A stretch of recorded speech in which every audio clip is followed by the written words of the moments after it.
नमस्कार. बंगालच्या उपसागरात कमी दाबाचं क्षेत्र या ठिकाणी तुरळक पावसाची शक्यता.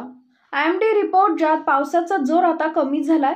हवामान विभागानं दिलेल्या अंदाजानुसार आज राज्यात कोकणसह विदर्भातील काही जिल्ह्यांना अलर्ट दिलाय. तसेच मध्य महाराष्ट्रातही काही तुरळक ठिकाणी पाऊस पडण्याची शक्यता वर्तवण्यात आली आहे. IMDनं दिलेल्या माहितीनुसार पश्चिम बंगालच्या उपसागरातील अतितीव्र कमी दाबाचं क्षेत्र निर्माण झालंय.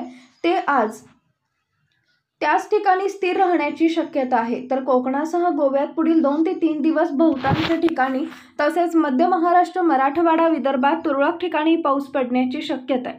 18 तारखेपासून कोकण, गोव्यात बऱ्याच ठिकाणी पाऊस पडण्याची शक्यता वर्तवण्यात आली आहे. 19 तारखेपासून मध्य महाराष्ट्रात काही ठिकाणी व मराठवाड्यात बऱ्याच ठिकाणी पाऊस पडण्याची शक्यता आहे. विदर्भामध्ये मात्र 16 सप्टेंबरपासूनच काही ठिकाणी आणि 18 व 19 तारखेपासून बऱ्याच ठिकाणी पाऊस पडण्याची शक्यता आहे.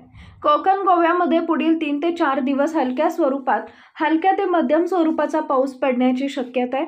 मध्य महाराष्ट्रात पुढील 2 ते 3 दिवस तुरळक ठिकाणी हलक्या ते मध्यम स्वरूपाचा पाऊस पडण्याची शक्यता आहे. मराठवाडा व विदर्भातील पुढील 4 ते 5 दिवस रोज काही ठिकाणी हलक्या स्वरूपाचा पाऊस पडण्याची शक्यता आहे. विदर्भात या जिल्ह्यांना येलो अलर्ट. विदर्भातील अकोला, अमरावती, बुलढाणा, भंडारा, चंद्रपूर, गडचिरोली, गोंदिया, नागपूर, वर्धा, वाशिम, यवतमाळ या ठिकाणी हलक्या ते मध्यम स्वरूपाचा पाऊस पडण्याची शक्यता वर्तवण्यात आली आहे. नवीन अपडेट मिळवण्यासाठी दिशा नैसर्गिक शेती या YouTube चॅनलला सबस्क्राईब करा. धन्यवाद.